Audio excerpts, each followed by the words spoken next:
जैसा कि आप सभी जानते हैं कि हिमाचल प्रदेश देवभूमि के नाम से ही जाना जाता है।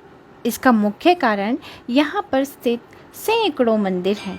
हिंदू लोग अपने सभी देवी देवताओं की पूजा बहुत ही श्रद्धा और विधि विधान से करते हैं। यहाँ पर स्थित हर मंदिर की अपनी ही कहानी और अपना ही इतिहास है। आज मैं आपको जिस मंदिर के बारे में बताने जा रही हूँ वह 51 शक्तिपीठों में से एक है। इस मंदिर का नाम है माँ ज्वाला देवी का मंदिर। हिमाचल प्रदेश में कांगड़ा से 30 किलोमीटर दूर स्थित है माँ ज्वाला देवी का मंदिर। माँ ज्वाला देवी मंदिर में माता की ज्योत निरंतर बिना किसी रुकावट के लगातार जलने के कारण इस मंदिर को जोतावाली का मंदिर भी कहकर पुकारते हैं और इस मंदिर को नगरकोट भी कहा जाता है। ज्वालामुखी मंदिर को खोजने का श्रेय पांडवों को जाता है। उत्तर भारत की प्रसिद्ध 9 देवियों के दर्शन के दौरान चौथा दर्शन माँ ज्वाला देवी का ही होता है। यह स्थान माता के 51 शक्तिपीठों में से एक है। जब माता सती का जला हुआ शरीर लेकर भगवान शिव ब्रह्मांड में इधर उधर घूम रहे थे, तभी माता के शरीर से उनकी जीवा इसी स्थान पर गिरी थी। इसी वजह से इस स्थान का नाम ज्वाला देवी मंदिर पड़ा। मंदिर में माता की कोई भी मूर्ति स्थापित नहीं है और ना ही यहाँ पर किसी मूर्ति की पूजा की जाती है। यहाँ पृथ्वी के गर्भ से निकल रही 9 ज्वालाओं की पूजा की जाती है। यहाँ पर पृथ्वी के गर्भ से 9 अलग अलग जगह से ज्वाला निकल रही है, जिसके ऊपर ही मंदिर बना दिया गया है। इन 9 ज्योतियों को महाकाली, अन्नपूर्णा, चंडी, हिंगलाज, विंध्यवासिनी, महालक्ष्मी, सरस्वती, माँ अंबिका, माँ अंजी देवी के नाम से जाना जाता है। इस मंदिर का प्राथमिक निर्माण राजा भूमिचंद ने करवाया था। बाद में महाराजा रणजीत सिंह और संसार चंद ने 1835 में इस मंदिर का पूर्ण निर्माण करवाया। इस जगह के बारे में एक कथा अकबर और माता के परम भक्त दयानु भक्त से जुड़ी है। जिन दिनों भारत में मुगल सम्राट अकबर का शासन था, उन्हीं दिनों की यह घटना है। हिमाचल के नादौन गांव निवासी माता का एक सेवक दयानु भक्त अपने साथ हजारों यात्रियों सहित माता के दर्शन के लिए जा रहा था। इतना बड़ा दल देखकर बादशाह के सिपाहियों ने चांदनी चौक दिल्ली में उन्हें रोक लिया और अकबर के दरबार में ले जाकर दयानु भक्त को पेश किया। बादशाह ने पूछा, तुम इतने लोगों को साथ लेकर कहाँ जा रहे हो? दयानु ने हाथ जोड़कर उत्तर दिया, मैं ज्वाला माई के दर्शन के लिए जा रहा हूँ। मेरे साथ जो लोग हैं वह भी माता के भक्त हैं और यात्रा पर जा रहे हैं। अकबर ने सुनकर कहा, ये ज्वाला माई कौन है और वहाँ जाने से क्या होगा?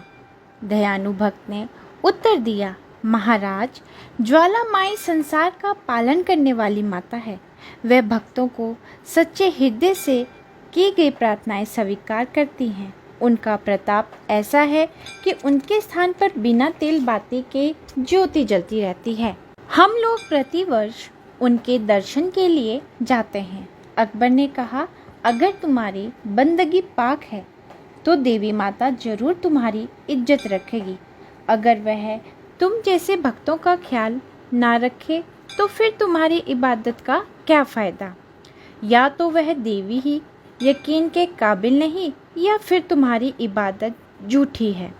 इम्तिहान के लिए हम तुम्हारे घोड़े की गर्दन अलग कर देते हैं। तुम अपनी देवी से कहकर उसे दोबारा जिंदा करवा लेना। इस प्रकार घोड़े की गर्दन काट दी गई।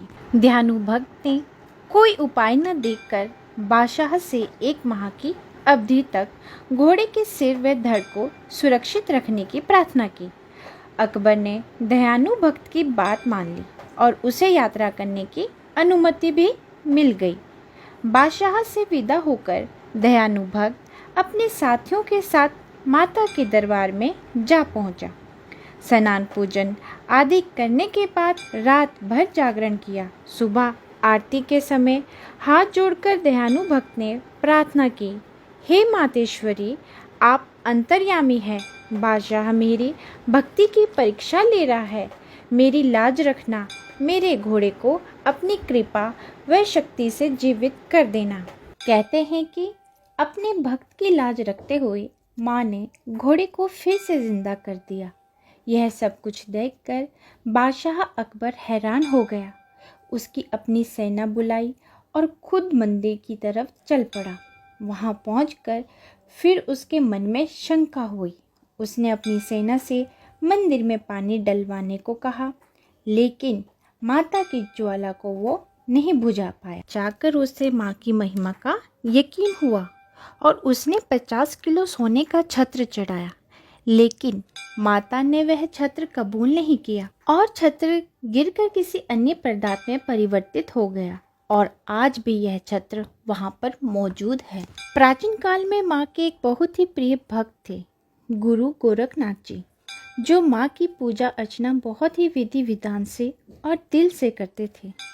एक बार गुरु गोरखनाथ को भूख लगी, तब उसने माता से कहा कि आप आग जलाकर पानी गर्म करें, मैं भिक्षा मांग कर लाता हूँ। माँ ने भक्त के कहे अनुसार आग जलाकर पानी गर्म किया और गुरु गोरखनाथ का इंतज़ार करने लगी, पर गुरु गोरखनाथ जी आज तक कभी लौट कर नहीं आए। कहा जाता है कि माँ आज भी ज्वाला जलाकर अपने भक्त का इंतज़ार कर रही है। यहाँ पर प्रज्वलित माता की ये ज्वाला प्रकृति नहीं अपितु बहुत चमत्कारी है।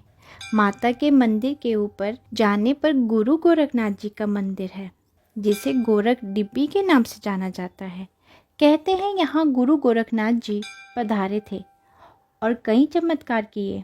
यहाँ पर आज भी एक पानी का कुंड है, जो दिखने में मानो ऐसा लगता है कि पानी उबल रहा हो, लेकिन वास्तव में वह पानी ठंडा है। पृथ्वी के गर्भ से इस तरह की ज्वाला निकलना वैसे कोई आश्चर्य की बात नहीं है, क्योंकि पृथ्वी की अंदरूनी हलचल के कारण पूरी दुनिया में कहीं ज्वाला, कहीं गर्म पानी निकलता है। कहीं कहीं तो पावर हाउस भी बना दिए गए हैं, जिनसे बिजली उत्पादित की जाती है।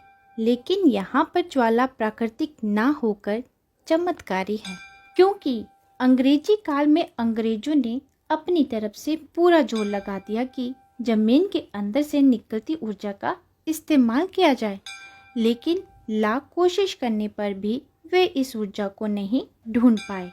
वहीं अकबर लाख कोशिशों के बाद भी इस ज्वाला को ना बुझा पाया। यह दोनों बातें सिद्ध करती है कि यहाँ माँ ज्वाला चमत्कारी रूप से ही प्रकट हुई है, नहीं तो आज यहाँ मंदिर की जगह मशीनें लगी होती। दोस्तों, आपको अगर मेरी वीडियो पसंद आई है तो लाइक करें, शेयर करें और सब्सक्राइब करना ना भूलें। जय माता दी।